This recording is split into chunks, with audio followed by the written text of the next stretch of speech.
हो रहा है उनके लिए थोड़ा ज्यादा अटेंशन सीख करती हूँ, मैं चाहिए उनका थोड़ा ज्यादा अटेंशन। मैं स्क्रीन शेयर करती हूँ और इंट्रोडक्शन में क्या ही है, डिफाइन करना है कि मैनेजमेंट क्या है। ठीक है, एक minute.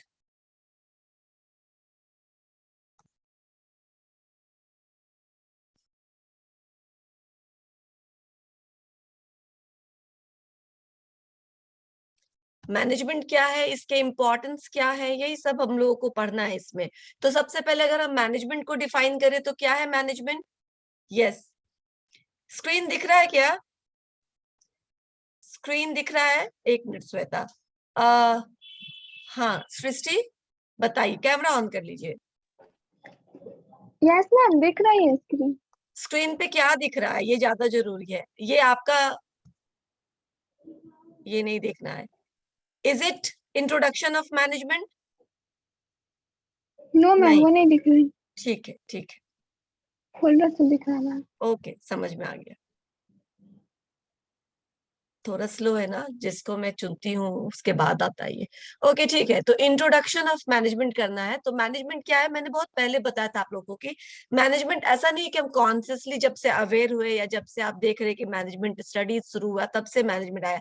Management simple means how you manage anything, ठीक है, टाइम, लाइफ, रिसोर्सेज, जो भी आप मैनेज करते हैं, ठीक है ना, जो भी आप, क्योंकि रिसोर्सेज क्या है, क्या है रिसोर्सेज? मैं सबको अनम्यूट करूं क्या? You will be conscious from your side everybody, ठीक है, आप म्यूट करिएगा, जिसको आंसर देना होगा वो अपने आप को अनम्यूट करके आंसर दे सकता है। तो मैं अलाउ करती हूँ सो दैट थोड़ा इंटरेक्टिव सेशन हो जाए। ओके, मैं अलाउ किया हूँ, एक बार देखो अपने आप को म्यूट करके हो रहा है कि नहीं। हो रहा है मैम। यस मैम, ओके हो रहा ठीक है। है, ठीक है। तो मैंने क्या कहा था मैनेजमेंट को कि हमारे पास रिसोर्सेज हमेशा क्या रहे हैं, हमेशा से रिसोर्सेज क्या रहे हैं, लिमिटेड। लिमिटेड। रहे हैं। वेरी गुड, हमारे पास हमेशा से रिसोर्सेज लिमिटेड रहे हैं और इस लिमिटेड रिसोर्सेज पे बहुत लोगों की क्या होती है, दावेदारी रहती है, क्योंकि हवा है, पानी है, बिजली है, जो भी है सबके लिए है, राइट, खाने का कुछ सामान है तो सबके लिए है। तो इसको सबको यूज करना है, तो हम कैसे इसको ऑप्टिमली यूटिलाइज करें, ऑप्टिमली मतलब बेस्ट तरीके से यूटिलाइज करें कि ये ज्यादा वेस्टेज भी ना हो और हमारा जितना काम है वो काम भी निकल जाए। Management means minimizing wastage, it doesn't mean कि आपको वो यूज नहीं करना है। बहुत बार मैनेजमेंट पढ़ा रही होती तो ऐसा लगता है कि लोग ये ना समझ ले कि मैनेजमेंट मीन्स आपको कंजूस बनना है। आपको कंजूस नहीं बनना है, आपको वेस्टेज नहीं करना है, आपको इफिशिएंटली यूज करना है। इफिशिएंटली का मतलब आपने उतने ही रिसोर्सेज में कितना अच्छा काम कर दिया, ये होता है मैनेजमेंट। तो विदाउट मैनेजमेंट आप कुछ नहीं कर सकते हैं, हर तरफ कैओस रहेगा, ना टाइम आप मैनेज कर पाएंगे, ना रिसोर्सेज मैनेज कर पाएंगे, और ना ही जो गोल आप अचीव करना चाहते हैं वो गोल अचीव हो सकेगा, राइट। ठीक है, तो यहाँ पे मैंने कंसेप्चुअल फ्रेमवर्क ऑफ मैनेजमेंट बताया था जिस समय हम लोग पढ़ रहे थे इसको। तो कंसेप्चुअल फ्रेमवर्क मतलब कुछ नहीं है, management is all about decision making. लेकिन ये डिसीजन मेकिंग रिगार्डिंग व्हाट? तो decision making regarding how you are going to utilize different types of resources, right. तो रिसोर्सेज को लेकर के डिसीजन मेकिंग करना है। क्या क्या रिसोर्सेज है? There are 3 different types of resources. अब थोड़ा सा थोड़ी देर के लिए रिन्यूएबल और जो रिन्यूएबल आप लोगों ने पढ़ा है उसको थोड़ा भूल जाइए, जिसको रिन्यू कर सकते हैं, जिसको नहीं कर सकते, जो टैंजिबल रिसोर्सेज, जो इनटैंजिबल रिसोर्सेज है वो भी ठीक है ना। लेकिन डिफरेंट बेसिस पर हम जब रिसोर्स को डिवाइड करते हैं तो मैनेजमेंट ने 3 भागों में रिसोर्सेज को डिवाइड किया। टैंजिबल इंटैंजिबल भी सही है, जब आप फाइनेंस पढ़ते हैं तो आप रिन्यूएबल इरिन्यूएबल भी सही है कि जिसको हम रिन्यू कर सकते हैं, जिसको हम रिन्यू नहीं कर सकते हैं। लेकिन यहाँ पे जो 3 रिसोर्सेज है वो क्या है? Human resources, physical resources and capital resources. Human resources हम आप सभी लोग जितने भी ह्यूमन हैं, ठीक है ना, इस धरती पे सब all constitute human resources. Man power जिसको हम बोलते हैं, ठीक है। देखो मैन के आगे क्या लगा है? Power. So we are assets, not liabilities. So don't make yourself liabilities on the earth. Contribute in saving something, contribute in giving something, and you become the asset, right? Power. Physical resources में जितने भी आप resources देखते हैं, raw material देखते हैं, goods देखते हैं, ये सब क्या हो गया? फिजिकल रिसोर्सेज का एग्जांपल हो गया। और कैपिटल रिसोर्सेज जो फाइनेंस करता है किसी भी बिजनेस को, ठीक है ना, मनी रिलेटेड जो भी रिसोर्सेज है वो कैपिटल रिसोर्सेज के अंदर आएगा। अब हम इन तीनों ही तरह के रिसोर्सेज का प्रबंधन करेंगे, मैनेजमेंट करेंगे, इन तीनों ही रिसोर्सेज को ऑप्टिमली यूटिलाइज करने के लिए डिसीजन लेते हैं, ताकि हम अपने इंडिविजुअल या ऑर्गेनाइजेशनल या ग्रुप के ऑब्जेक्टिव्स को अचीव कर सके। आप जिस भी इस सेटअप में इसको सेट करना चाहते हैं, ऑर्गेनाइजेशनल पर्सपेक्टिव से देखिए, इंडिविजुअल पर्सपेक्टिव से देखिए, या फिर ग्रुप पर्सपेक्टिव से देखिए, आपको यही डिसीजन मेकिंग लेना होता। On the basis of availability of resources you make decision what to take, what not to do, right, है ना? ठीक है, यहां तक क्लियर हुआ क्लास? ठीक है, नेक्स्ट क्या है? अब ये this is what about conceptual framework. क्या फिगर आउट करते हैं हम मैनेजमेंट में? सो मैनेजमेंट को अगर हमें डिफाइन करना तो हम बोल सकते हैं management is all about decision making regarding different resources. See, अब डेफिनेशंस और मीनिंग खुद से बनाना सीखो, क्योंकि जब तुम्हें समझ में आ गया तो ठीक है, डेफिनेशंस हमें रटने पड़ेंगे, लेकिन मीनिंग तो हम खुद से बना सकते हैं ना। तो ऐसे बनाना सुनो ताकि तुम्हें बहुत कम चीज है जो दिमाग में रखना पड़े, बाकी तुम क्रिएट कर सको, रिक्रिएट कर सको। और जितनी बार आप बनाएंगे आप अपने में आप में ही देखेंगे कि एक आध वर्ड आगे पीछे हुआ, लेकिन मीनिंग वही है जो होना चाहिए, right? Now, so various resources के रिगार्डिंग आपको डिसीजन लेना है। ये resources physical, human and capital resources है, ताकि आप डिजायर्ड ऑब्जेक्टिव को अचीव कर सके। तो क्या हो गया? Judicious utilization of resources. Judicious का मतलब रैशनल, यहाँ पे रैशनल से मतलब है, रैशनल मतलब विवेकपूर्ण, बुद्धिपूर्ण, ये नहीं कि बर्बाद करे, that become irrational. So rational utilization of resources या judicial utilization of resources to achieve the desired result is all about management. Yes, now management को डिफाइन किया, बहुत सारे मैनेजमेंट के ज्ञाता, साइकोलॉजिस्ट, फिजियोलॉजिस्ट, इंजीनियर्स, सब ने अपने अपने हिसाब से अपने अपने मैनेजमेंट की थियरी, अगर कभी भी पूछे कि मैनेजमेंट की थियरी जो किया गया उसका, उसको जो प्रोपाउंड किया गया, तो क्या वो किसी एक्सपेरिमेंट के बेसिस पे किया गया, क्या वो किसी लैब में किया गया? No, this is not on the basis of experiments, these are not on the basis of laboratories, क्या हमारा फाइंडिंग्स है, these are on the basis of experiences. Different जो मैनेजमेंट के गुरु हैं, उन लोगों ने जो अपना डिफरेंट डिसीजंस दिए हैं, डिफरेंट डेफिनेशंस दिए हैं, उनका बेसिस रहा है उनका अपने लाइफ का एक्सपीरियंस, ठीक है? चाहे वो एफडब्ल्यू टेलर हो, चाहे वो हेनरी फ्यूल है, चाहे वो ब्यूरोक्रेटिक मैनेजमेंट के हैं, या पीटर ड्रकर को ले लो, all are saying about their own experience कि उनको क्या लगा, किस तरीके से मिस यूटिलाइज हो रहा था ऑर्गेनाइजेशंस में रिसोर्सेज को, और कैसे हम यूटिलाइज कर सकते हैं। क्लियर? क्लियर हो रहा है? ठीक है। नाउ मैनेजमेंट क्या बोलती है? मैनेजमेंट को हेनरी फ्यूल ने डिफाइन किया।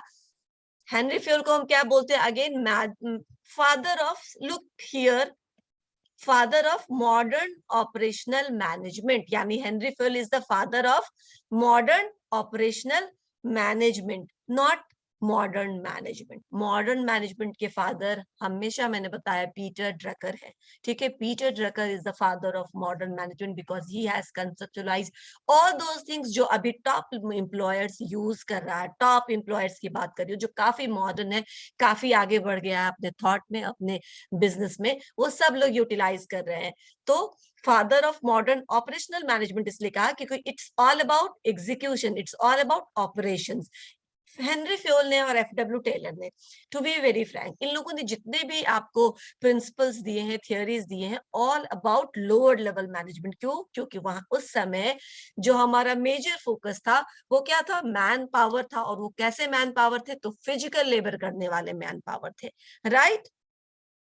क्रिएट हो रहा है उस समय manual workers are very much in demand, क्योंकि हमारा इतना ज्यादा मशीनीकरण नहीं हुआ था कि आप रिप्लेस कर दे मैन को मशीन से, ठीक है ना?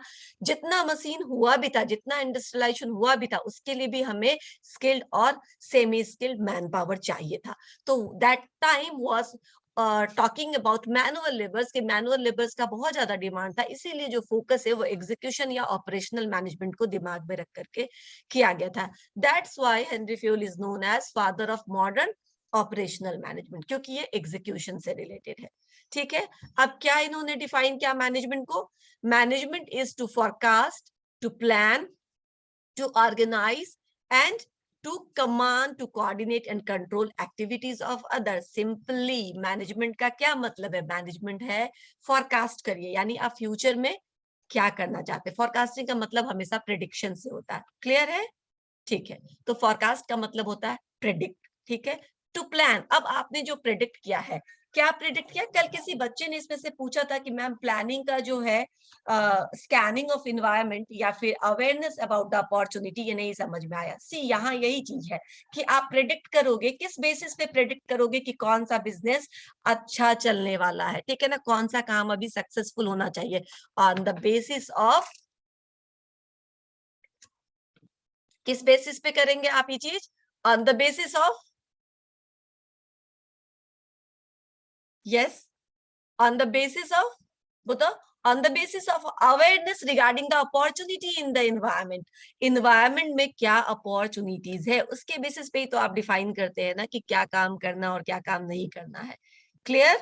तो यही पॉइंट वो है यहाँ पे, मैनेजमेंट इज टू फोरकास्ट। पहले फोरकास्ट करिए कि कौन से बिजनेस के लिए अभी जो आने वाला समय है या जो अभी एग्जिस्टिंग टाइम है वो फेवरेबल है। ठीक है, देन प्लान करिए। तो इसीलिए प्लानिंग का पहला स्टेप था being aware about the environment. Right, वो स्टूडेंट है अभी क्लास में? Yes ma'am. Yes ma'am.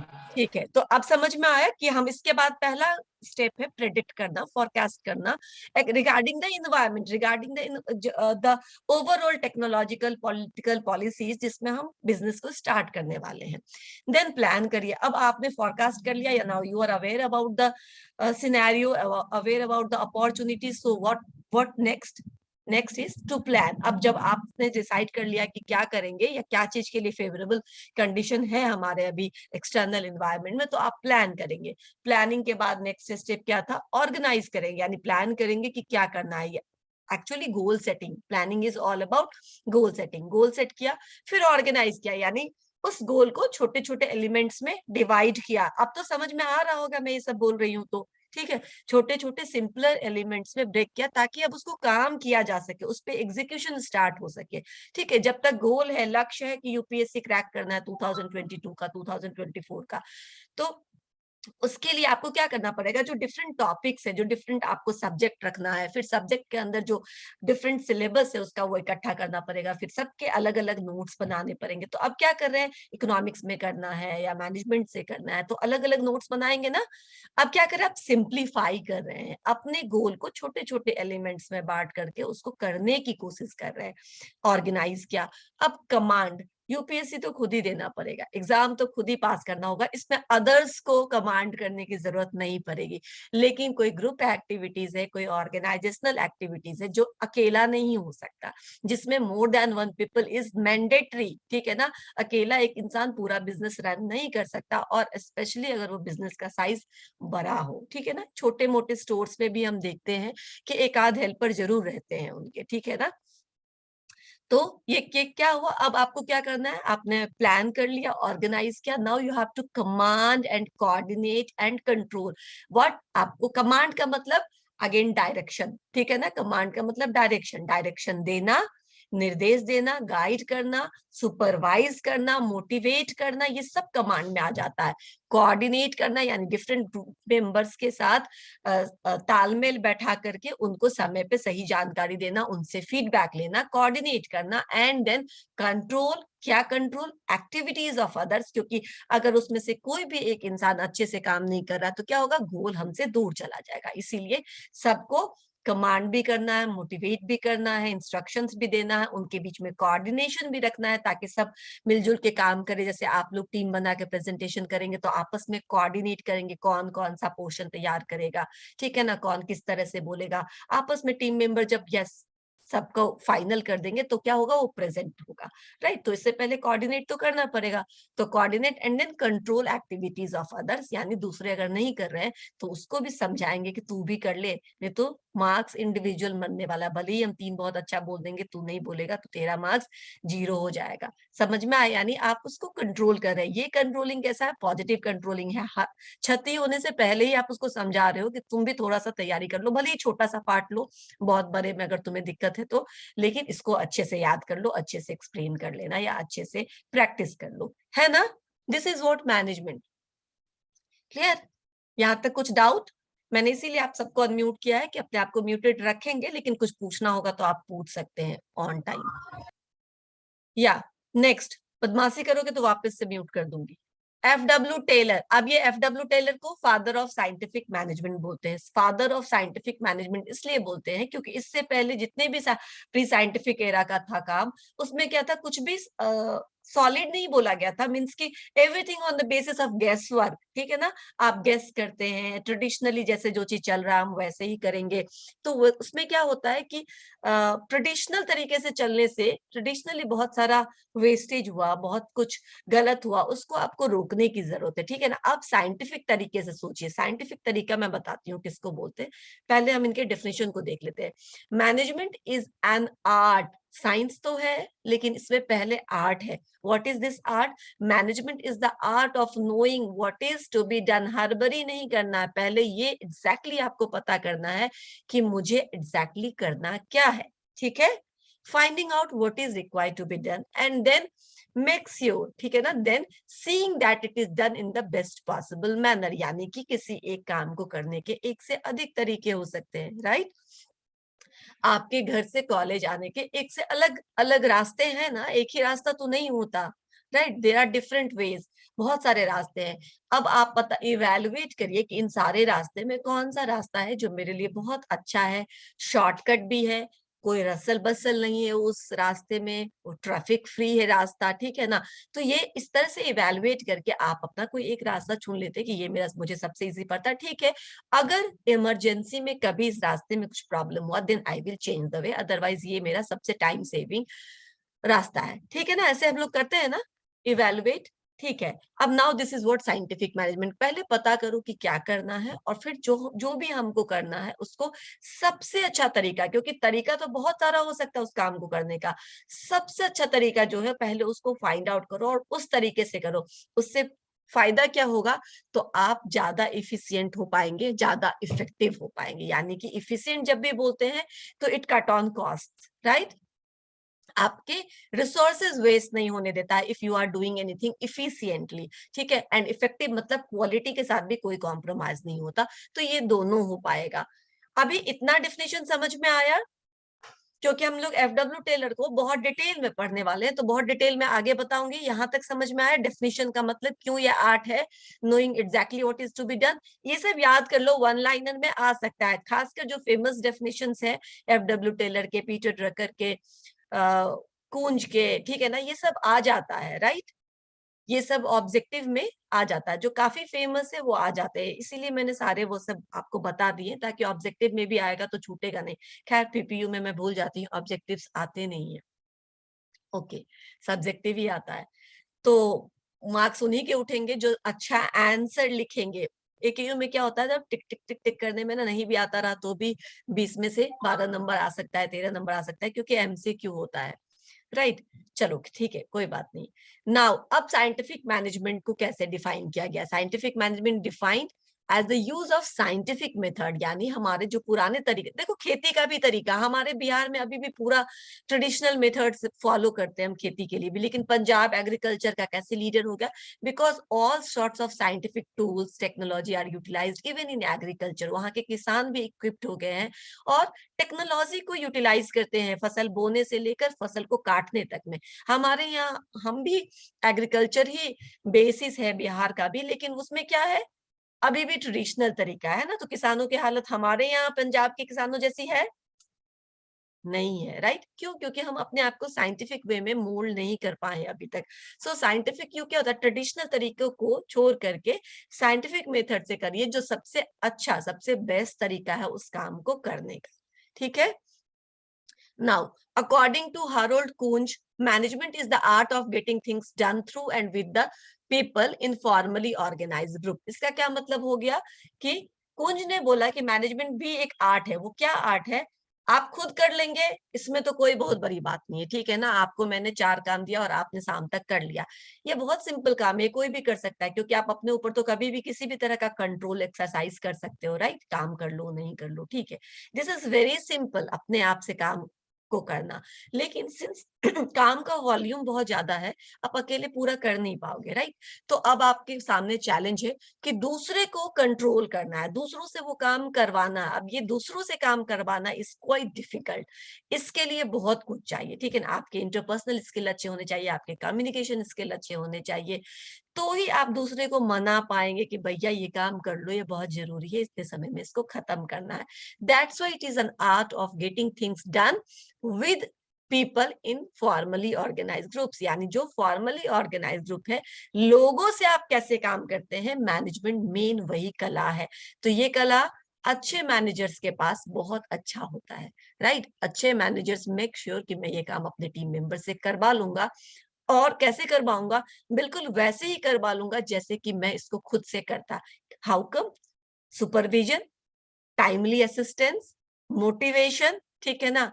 Positive motivation, rather बोलना चाहिए कि हम पॉजिटिव मोटिवेशन देंगे एम्प्लॉयज को, और पार्टिसिपेटिव अप्रोच के थ्रू उनको भी इन्वॉल्व करेंगे डिसीजन मेकिंग में और गोल अचीवमेंट में। समझ में आया?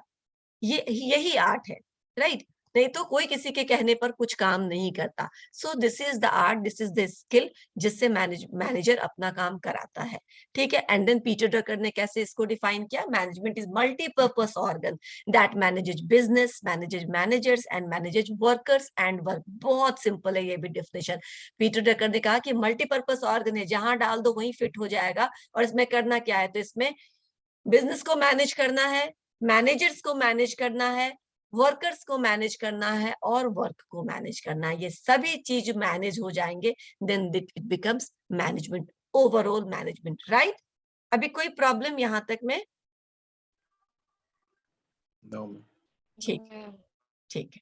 नेक्स्ट आगे चलते हैं हम लोग। ओके, अच्छा, मैनेजर किसको कहा गया? दो लाइन उनके बारे में भी यहाँ पे है।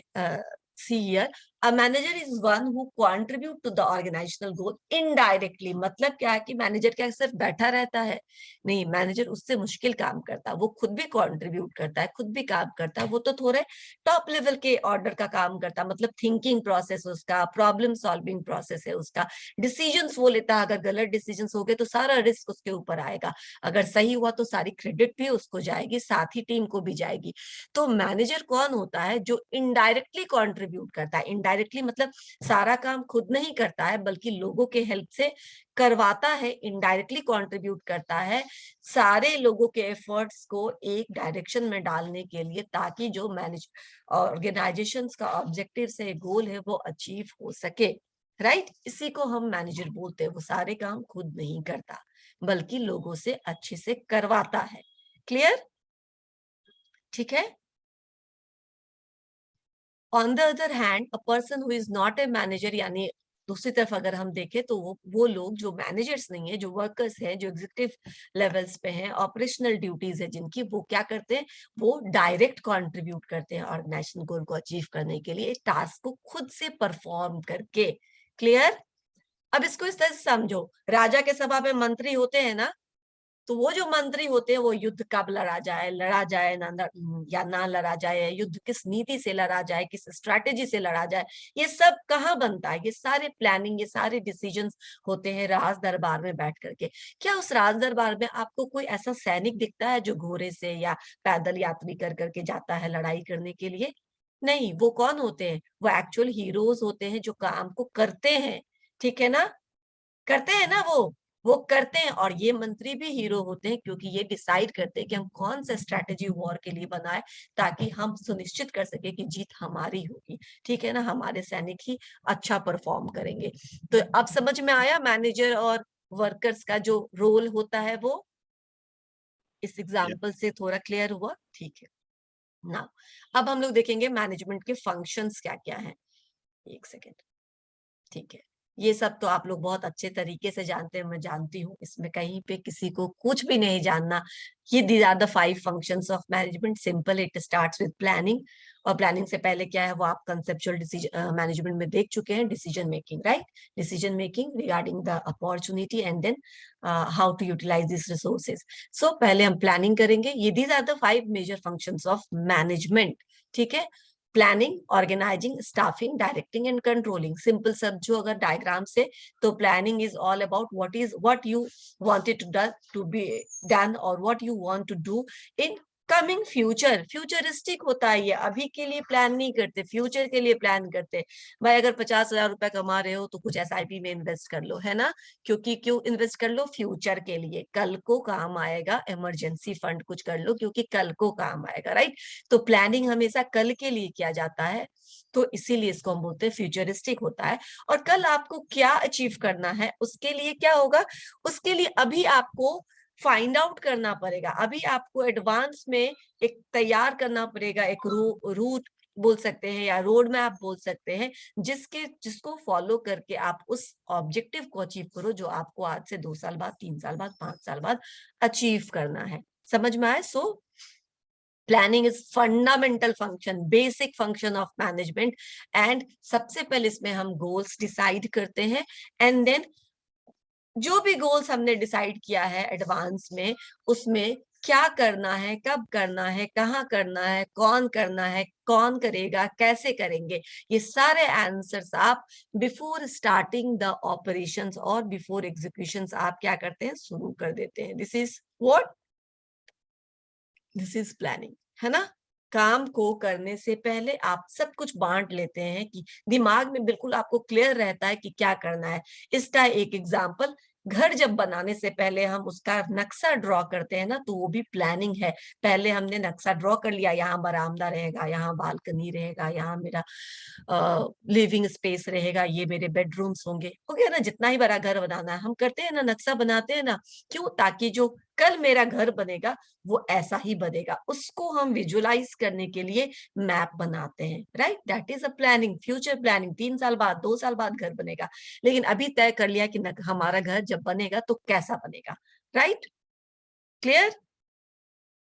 This is planning. Next, organising. किसी को नहीं समझ में आ रहा please stop me and ask questions, क्योंकि समझ लो कि आखिरी बार हम लोग एक बार जा रहे हैं फिर से उसी सफर पे जो पूरा कर चुके हैं, ठीक है। तो अगर आपको कहीं पे भी लगता है कि मैं भी वापस से पूछ लूं मैम से, तो प्लीज पूछ लो। नेक्स्ट है ऑर्गेनाइजिंग। ऑर्गेनाइजिंग, प्लानिंग के बाद ऑर्गेनाइजिंग। मैंने अभी अभी बताया कि जैसे आपने प्लान किया और आपने गोल सेट किया, गोल सेट करने से वो अचीव नहीं हो जाएगा। अचीव करने के लिए काम करना शुरू करना पड़ता, तो आप काम कैसे शुरू करेंगे? तो हर एक गोल को पहले छोटे छोटे काम में डिवाइड करते हो। सिंपल एग्जाम्पल है, पढ़ाई करना है, ठीक है ना।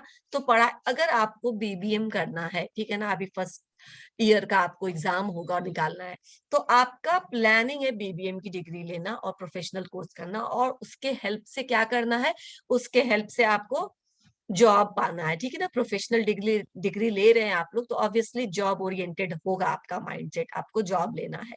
ये हमारी प्लानिंग है। लेकिन क्या इसी भर से हमारा काम हो जाएगा? नहीं। अब हम क्या करें? देखिए, पहले तो आपको यूनिवर्सिटी ने थोड़ा मदद किया ऑर्गेनाइज करने में। भाई 3 साल का एग्जाम एक साथ मत दो, क्या करो, सिंपल कर लो इसको, एक एक साल पे एक एक पेपर देते चलो, आगे बढ़ते चलो, राइट।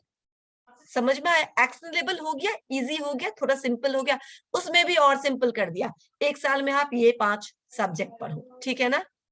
इसमें ये आपके टॉपिक्स होंगे, आप ये सब सारे 5-5 टॉपिक्स, 6-6 टॉपिक्स जो हैं आपके 5 सब्जेक्ट के, उतना ही पढ़ो इस सेमेस्टर में, अगले सेमेस्टर में कुछ और। तो और सिंपल ब्रेक किया इसको, बीबीएम डिग्री को सिंप्लीफाई करते गए ना हम लोग इस तरह से।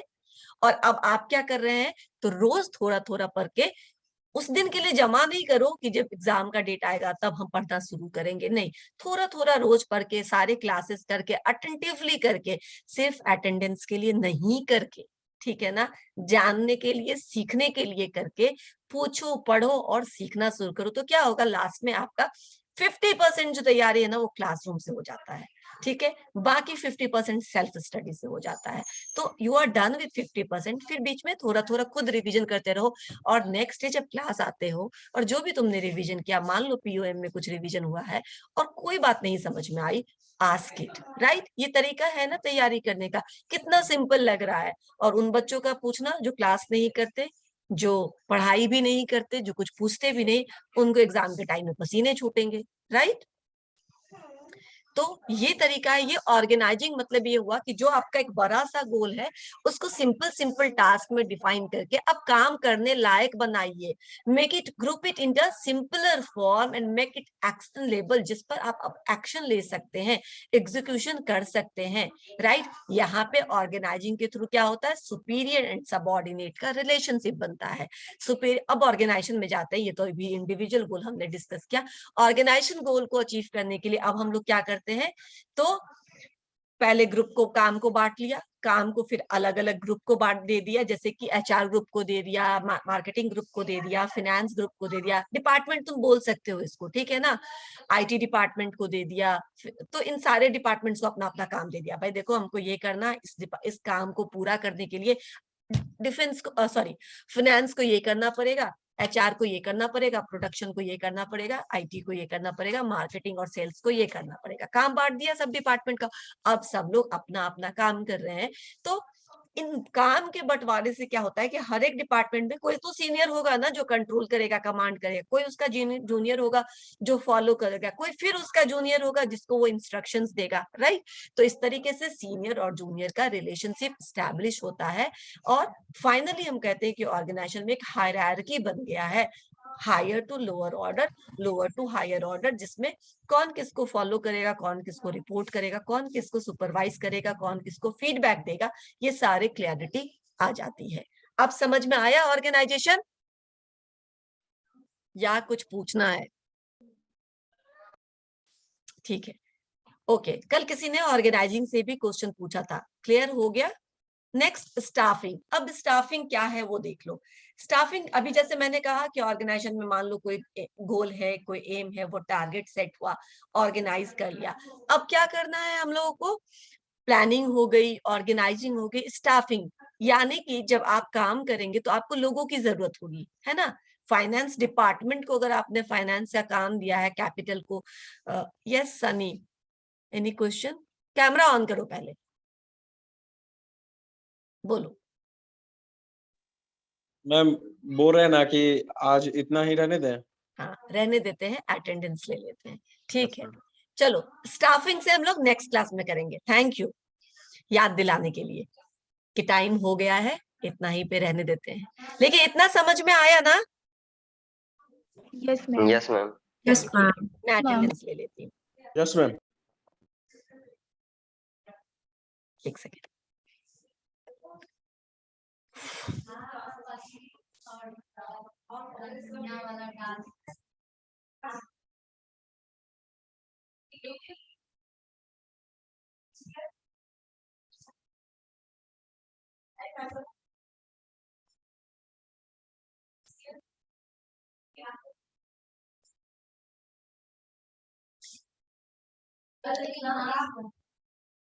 बस 5 मिनट और।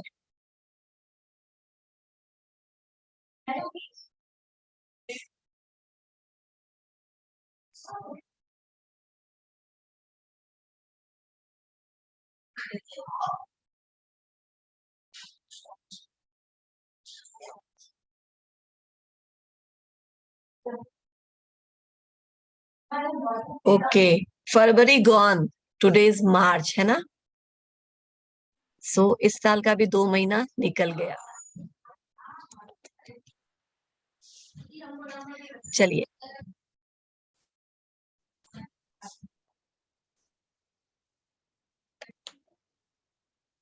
मैम आज महाशिवरात्रि है। हैप्पी महाशिवरात्रि मैम, भूल गए आप सबको भी महाशिवरात्रि की बहुत बहुत शुभकामनाएं। अब thank you ma'am, same to you ma'am. Thank you so much. Thank you ma'am. आज छुट्टी रहना चाहिए। बस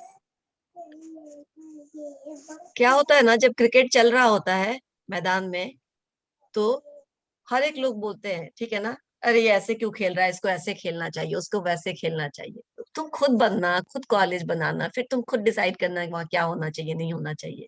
अभी आप स्टूडेंट हैं, जो हो रहा है उसको फॉलो करिए, ठीक है ना। घर में रह करके बैटिंग करना बहुत आसान है। चलिए, 1, यस मैम। ये यस मैम, कौन सा यस मैम था? मैं 1 बोल रही हूँ, उसके लिए यस मैम चाहिए अब। नहीं 1 मैम। is there? No, ठीक है। 2, अर्जन मैम 3, जिनका हो जाए वो निकल सकते हैं, ठीक है ना, उनका नेक्स्ट क्लास होगा इसमें। 4 present ma'am 4 5 Present ma'am 5. 6 Present ma'am 6.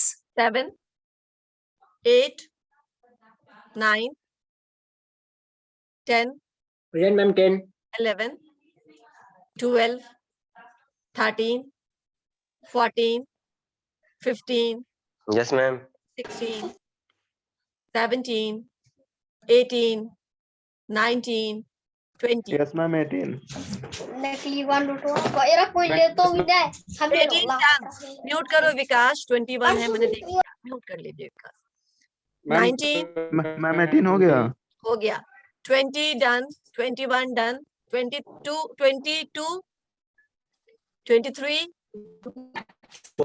24 25 25 yes ma'am 26 27 28 yes ma'am 28 29 30 31 32 33 34 35 36 37 Yes ma'am 37. okay 38 39 40 yes ma'am 41 42 43 Present. 44 45 46 47 48 48 present. okay 49 Yes ma'am. 50 51 52 53 54 55 Present ma'am 55. 56 57 ma'am 57 का मैम मैं काउंट नहीं हो रहा मैम okay done 58 हाथ नीचे कर लो 57 59 60 61 62 सृष्टि तो थी क्लास में मैम 62 मैम प्रेजेंट मैम 61 सृष्टि यही सृष्टि है ना यस मैम क्लास में थी ma'am 61 okay 62 yes ma'am 62 63 64 yes ma'am 65 65 66 67 68 69 yes ma'am 70 69 ma'am done 70 71 72 73 74 75 76 77 78 79 80 Present ma'am 79. okay 80 81 ma'am 81 82 83 84 85 86 Yes, ma'am. 87 86, ma'am. 87 88 89 90 91 Yes ma'am 91. 92 Yes, ma'am, 92. 93 94 95 that's it, इतना ही है ना, 95 तक ही है शायद। ओके हो गया आप लोगों का class, you may leave. Ma'am 4 attendance हुआ 4 का हाँ हो गया हो गया, thank you ma'am welcome, Good day ma'am. Same to you all, ठीक है।